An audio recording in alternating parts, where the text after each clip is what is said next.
Hello everyone, কেমন আছো তোমরা সবাই? আজকে আমি তোমাদের সাথে শেয়ার করব আমি রোজ কিভাবে ঠাকুর পুজো দিই শ্বশুরবাড়িতে।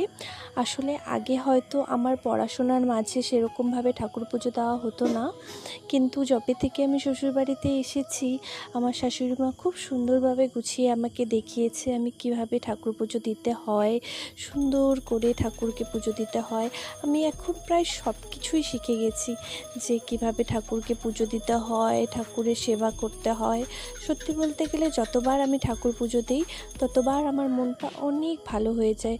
জানি না মানে এটাতে এতটা আনন্দ কেন আসে, কিন্তু ঠাকুর পুজো দিলে না একটা অনেক পজিটিভিটি কাজ করে মনের মধ্যে।